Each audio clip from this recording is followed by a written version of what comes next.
the group text, Meet the Mess, it's not happy. It's not polite. There's a lot of angst these days for Met fans, Jensen. What can we say about them as we begin the Daily Diamond today?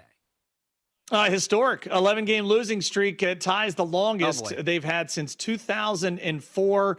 For what that's worth, I was getting ready to go into my junior year at Vanderbilt. So, gosh, kind of a lot's happened since then. They've been outscored 62-19 during that streak. And if you had the sense or the premonition to say, I don't think it's going to be a good run for the Mets. If you faded them on the money line for these last 11 days, you are up $137,000. And maybe that's what it'll take, a little incentive here for the Mets to be done. Other good news, though, if you are a Shohei Ohtani prop bettor, congratulations, 51 straight games on base. He has a chance to tie my old teammate Shin-Soo Choo, who back in 2018 did it 52 consecutive games. Kevin Millar in 2007, my rookie year. Unfortunately, when the Red Sox went on to win the World Series. Shohei getting on base tonight, the series finale against the Rockies, could tie that streak for the longest that's happened in the last 20 years. By virtue of the Dodgers losing yesterday, though, Dave, they are the last team to lose back-to-back games this season. The Rockies, by virtue of winning that game, that's their 9th victory of the season. Why is that big news, Dave? They didn't win their 9th game last year until May 23rd. So a month from now is when they were to win their 9th game last year. So big news there as the Rockies. It was one of my big win totals of the year, over 52.5. We are nearly a fifth of the way there, my friend, and the calendar hasn't even turned to May 1st yet.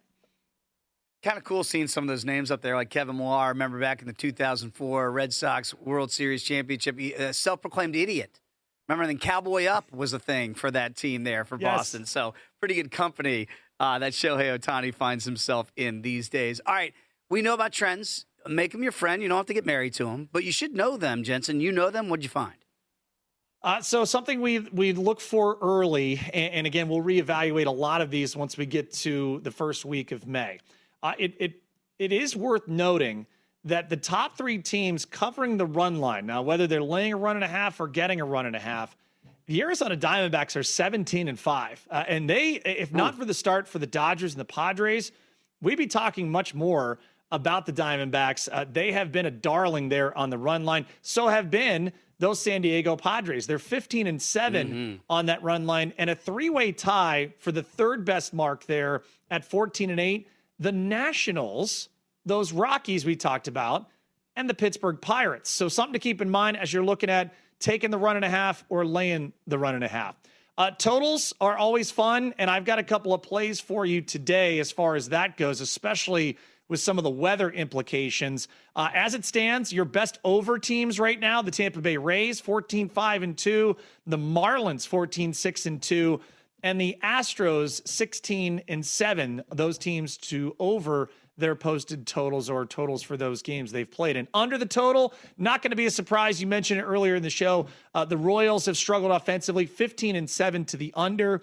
The Rockies actually 14-8 to the under, and the Padres, with how well that pitching staff has started, 12-9-1 under the total. A couple of unders to give out to you right now, Dave.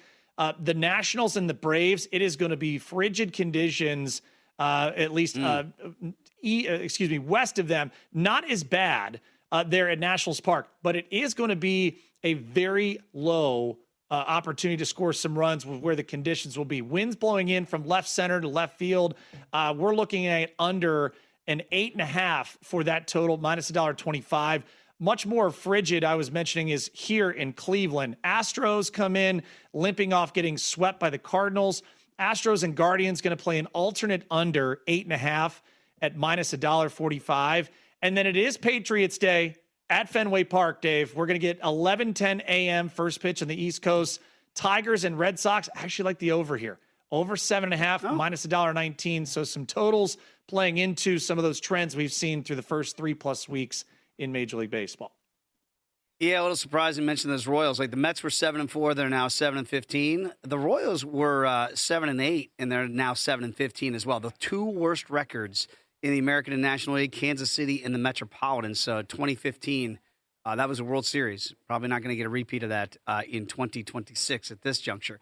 But if you're looking at maybe some adjusted numbers now, if you don't want to panic, it's not May 1st as we like to wait. But Jensen, you do see some changing numbers out there that maybe you can take advantage of. Compass pointing north for you Seattle Mariner fans, and that is good because it feels like they're starting to show some signs of coming out of their offensive slump. Right now, you can get them at plus $1.25 to win the American League West. Why is that significant? Well, the odds on opening day, you had to lay $1.05. So getting a little bit more in your favor on the plus money side. Hey, I know the Phillies haven't looked good. I really understand it. They get swept at home by the Atlanta Braves. You had to lay almost $3 for them to make the postseason before the year started. I still think it's worth taking a shot. They got too good of a pitching staff. Zach Wheeler's on the mend. He's going to find his way back. And I don't think that this offense is going to be this inconsistent for the majority of the year. The Baltimore Orioles, again, a team that I picked to win the American League East. I know Will Hill looked at them and dabbled in that future market as well. Minus $1.15 for them to make the postseason before the year started. They're at even money right now. I think that's really good. They're going to be fine. I think the Craig Albernaz era is off to a good start. They have a lot of components that you really like, and they're not even healthy yet to 100% on both sides. So I think that's a good price. The Cincinnati Reds, we continue to fall in love with Terry Francona's crew. 5-1 was the Reds to win the NL Central price before the year started. It's dipped to 4-1. They do lead the NL Centrals. We wake up here today, and I still think that's a great price. And then the Tigers. Adam Burke was really high on our MLB betting guide. Basically in our VSiN MLB futures draft, swept the board as far as picks. Tigers to win the Central, Tigers to win the American League, Tigers to win the World Series. They were 9-1 before the year. They're plus 750. If you don't have a share of them yet, I would do that. Dave, you remember when we played our cross-sport parlays, Michigan to win the national title for the men's basketball tournament, we parlayed that with the Tigers to win the World Series. So we are sitting on a 61-1 future for the Tigers to win the World Series this year. But I think if you want to jump in just on that AL pennant market, great price here for a Detroit team that is trending upwards as well. Okay, I mentioned that the Royals and the Mets had the two worst records at 7-15 respectively in both leagues. If there were one team to come back from worst to first right now, both teams obviously in dead last in their divisions. Royals are 5-1. Ironically, the third betting choice, the Twins are still longer at 7-1. We get it with the White Sox at 35-1. The Mets, by the way, again, they're the third betting choice still here in the East at plus 330. Out of those two teams to make a realistic run to win their division, which one would you take? The Royals at 5-1 or the Mets at plus 330 for the two worst teams in all of baseball right now? Man, I'd still want to look at the Royals, but boy, the numbers have been ugly across the board. They got the worst bullpen ERA in baseball. Their starters have actually been okay, but they have the lowest scoring team offensively in Big League Baseball. If you're giving up runs in the bullpen and you're not scoring runs, that's not good. So they're going to need a pretty big homestand, and they will lock horns with the Orioles later on tonight. They'll get the all of a sudden very resistant Angels to fill out the weekend, and then a West Coast swing in Sacramento. Maybe a little trip to Sacramento where the ball's been flying. Maybe that's what they need to get this offense off and rolling. I don't know who to root for now because I got future tickets on both those teams, Kansas City and Oakland, or Sacramento. I think I just root for the A's now at this juncture. All right, when we come back, Will Hill, we're going to talk a lot more Major League Baseball with Will. We're going to try to keep the Mets slander to a minimum. That is next right here on VSiN by the Book.